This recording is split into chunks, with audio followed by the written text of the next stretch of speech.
বিয়ের বাড়িতে দেখবেন ভোজ ভাত খাওয়ার পরে আগে কিন্তু পায়েস দিত, কি দিত? পায়েস না ক্ষীর, যেটাই বলেন আপনারা, ক্ষীর দিত বা পায়েস দিত, যেটাই দেখবেন। মিষ্টি খাবার একটা থাকতো ভোজ ভাত খাওয়ার পর। এখন আমরা আধুনিক হয়েছি, দই মিষ্টির ব্যবস্থা করি। আগে কি দিত? পায়েস দিত। জামাই হচ্ছে গরিব মানুষ, বাড়িতে প্রত্যেক দিন ধরে জাম ভাত খেয়ে বসত। কি ভাত খেয়ে? জাম ভাত খেয়ে বসত।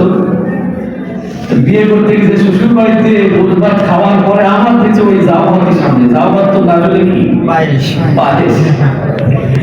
ও মনে মনে চিন্তা করছে, ওই সারা জীবন এই ভাত খেয়ে খেয়ে অভ্যাস, বিয়ে করতে এসে শ্বশুর বাড়িতে এসে জাম ভাত দিচ্ছে, খাবোই দাও। অন্যান্য লোকেরা বলছে একটু খেয়ে দেখেন, যদি ভালো না লাগে তাহলে খাই না, একটু খান। না খাবোই না, আমি রোজ খাইব। কি আমি রোজ খাই, আমার বাড়িতে রোজ হয়, আমি এটা কি করবো না? খাবো। যাই হোক, সামনে থেকে নিয়ে চলে গেছে, তো খাবে না, জোর করে তো খাওয়ানো যাবে, ঠিক না? খাবার সামনে থেকে নিয়ে চলে গেছে। খাবার দিতে যে দেখবেন চামচের এই পাশ থেকে একটু পড়ে যায় না টেবিলের উপরে, হঠাৎ করে কি মনে হলো যে একটু আলাদা আলাদা লাগছে, ওটাতে একটু কেমন কালার হয়ে গেছে, একটু ফিট সাদা, কালারটা একটু আলাদা, একটু সেকে দেখি টেবিলের উপরে থেকে উঠে একটু ঘুরিয়ে পড়ে দিতে দিছে। কি স্বাদ, কি করলাম না, বুঝতে পেরেছেন?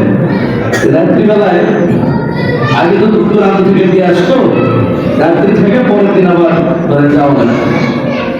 এই রাত্রিবেলা যখন হয়েছে, বৌদিদের বলছে তোমাদের বাড়িতে যে সাদা কি যেন রান্না হয়েছে, তুমি আছে? তো পরে বলছে হ্যাঁ আছে।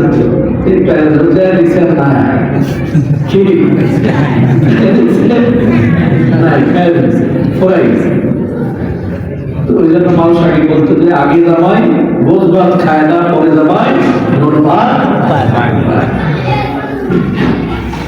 এই কথাটা বলার একটা উদ্দেশ্য আছে। উদ্দেশ্য হলো দূরের থেকে আমরা অনেকে কাদা ছোড়াছুড়ি, দিন ছোড়াছুড়ি, অনেক কিছু করি, মনে করি এদের কাজ দিয়ে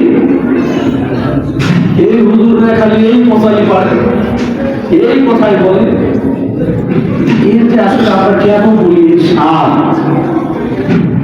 এর যে মর্ম, এর যে অর্থ, আমরা কোনদিন মন থেকে উপস্থিত করার আমাদের সুযোগ হয় না।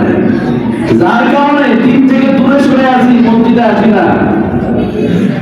ওই এক ফোঁটা ক্ষীর খাওয়ার পরে তার মনের ভিতরে যেমন একটা শক্তি, একটা ইচ্ছা উপলব্ধি হয়েছিল, আরেকটু খাবো। আপনি যদি ওই